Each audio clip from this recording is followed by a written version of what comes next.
Well, Charlamagne has let it kind of slip out over the time that he might be leaving the Breakfast Club, and everybody giving people little clues and hints that he might be out the door.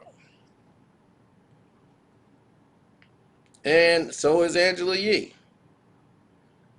What people don't realize is what I tried to tell people before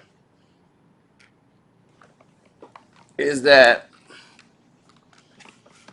when you do something for so long and work with people, it's like a family. Pretty soon, everybody's close, everybody's having a good time, then everybody falls out with one another. And then they really don't deal with each other anymore. And that's really how it is, and people really don't deal with each other no more. They outgrow somebody. And I told you this, guys, and people thought I was crazy, I was lying, I didn't know what I was talking about. The usual, you know. Let's just hate Carcino because it's Carcino. He don't know nobody. Nobody knows him. Even though he's right.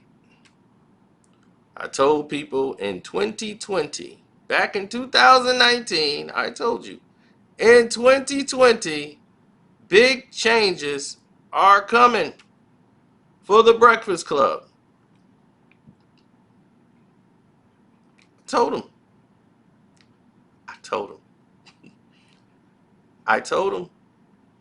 And I told him. And you know what people kept telling me? I was being delusional, paranoid, not to worry about this, laughing at me. You're stupid. I told you guys, I don't just sit there and say things just to say them. There's research into everything. There's a rhyme in the reason all the time with me. I know what's going on. The writing was on the wall. I told you. You just have to listen.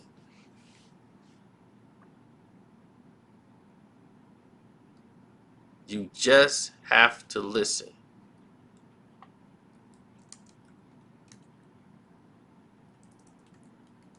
Now, it was November the 2nd, 2019. November the 2nd, 2019.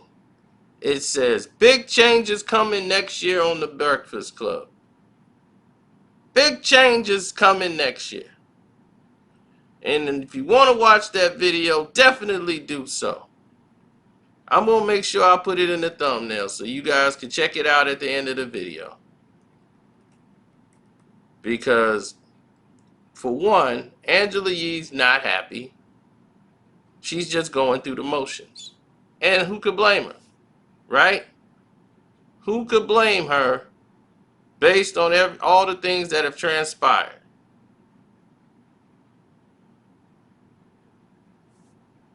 Why wouldn't she be upset? Why wouldn't she be furious? It makes no sense for her not to be. Right?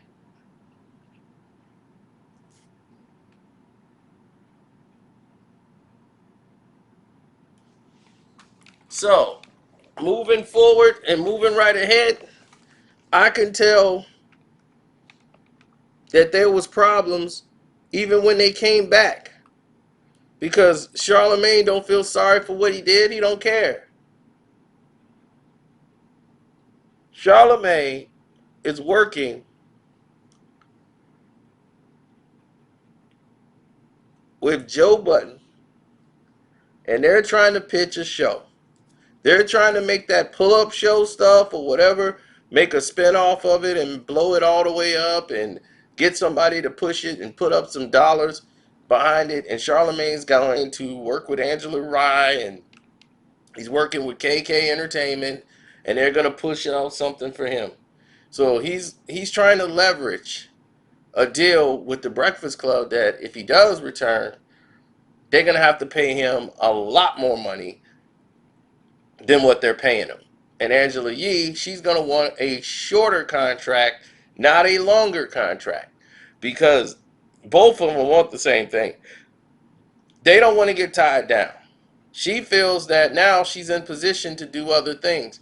And the Breakfast Club is going to be forced to do something that it hasn't done, that many of these other shows have done. Switch up. And they've already talked about that. And that you guys were not even privy of. They've already been saying, okay, we got to start looking at the idea of maybe they're not coming back.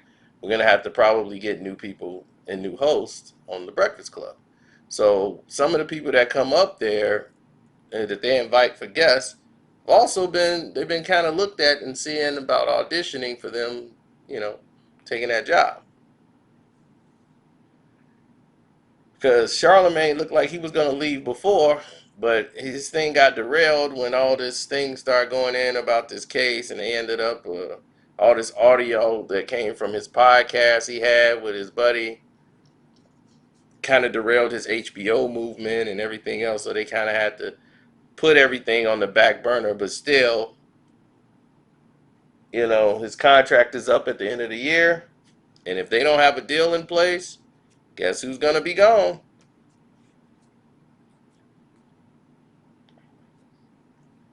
Now, do I expect Angela Yee to leave? No.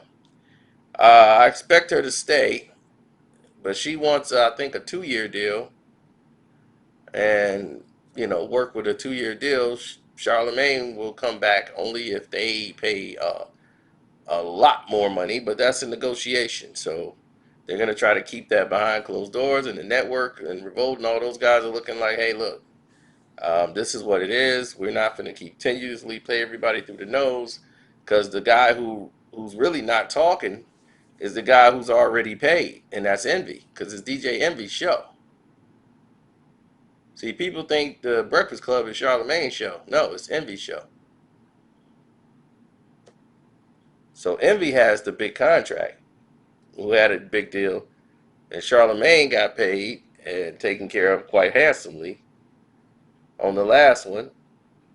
Angela Yee is paid, but not the way she would probably want to be paid.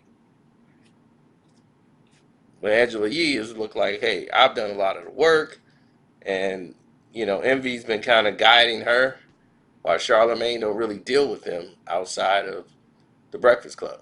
He's mostly about his thing. It's about his brand and what he brings to the table.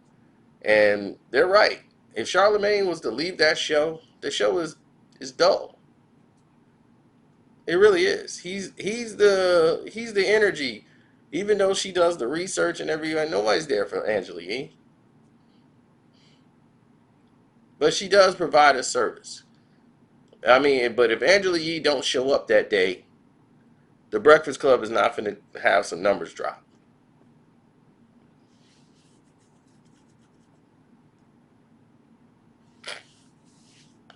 You know what I'm saying? The numbers, the people will be able to go to work if Angela Yee doesn't show up. What Charlemagne's going to do, he's going to play more of the political field.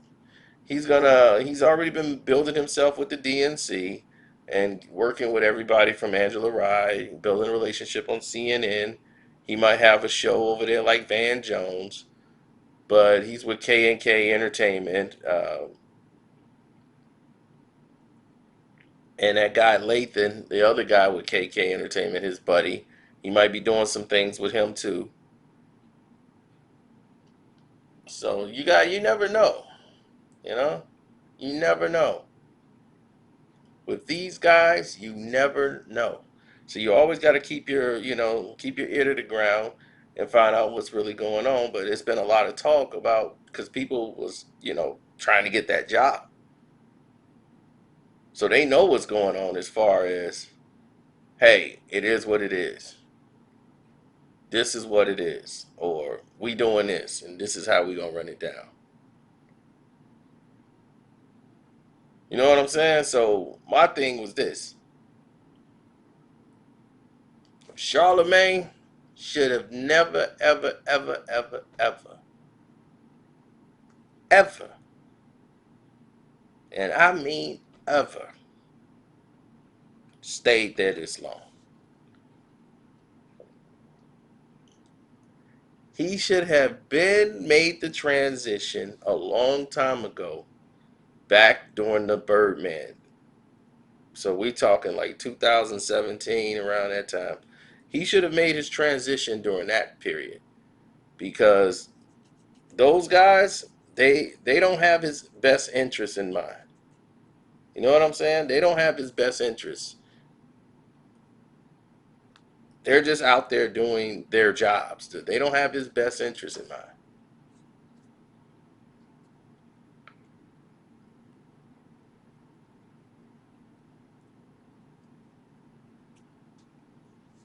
Charlemagne is gonna always weasel his way into something, but there's no empathy about anything he does. So if he's doing something for charity, you already know he don't give a damn. You know he's doing it for some other reason. He don't care about anything. He's already made a bed and made a name of doing that.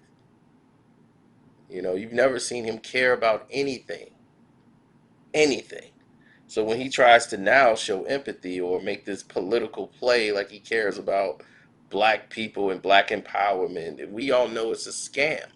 Because we like, dude, we know who you are when you sit up there at that table on every morning and play the role.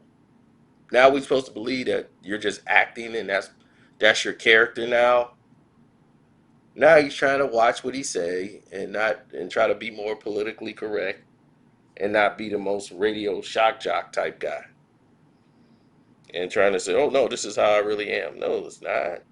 You're doing it because that's where everybody's at now. That's where the bag is. That's the angle. You know, everybody's conscious now.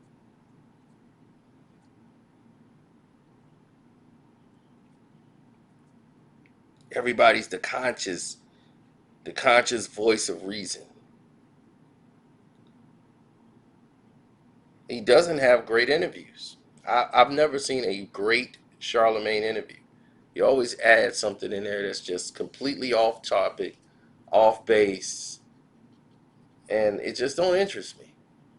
And when he has some people there that's really trying to tell him something real, we can't even get the answer because he's so busy trying to make something like, well, this interview's boring. I don't want people to turn away. What are you talking about? Why would people turn away? They're hearing something of value. But it is what it is. But I've seen the changes that's happened with the Breakfast Club. I've seen it.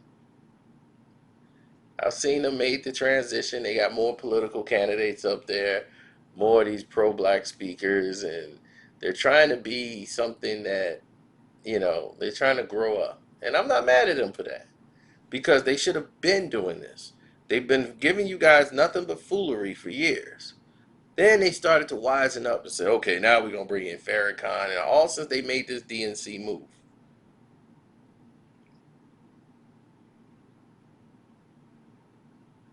You think Joe Budden coming up there was an accident? Who do you think brought Joe Budden in there in the Joe Budden podcast? Charlemagne. Charlemagne did that, and the reason he did that is because him and Joe know something.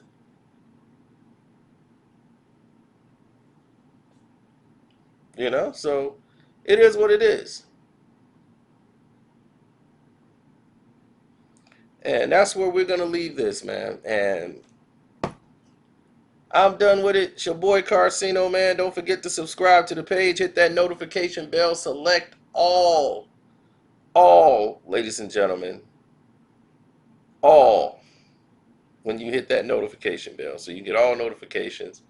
My Cash App is still Carcino. And don't forget to follow us on the Patreon. Carcino for Life on the Patreon. And we out, man.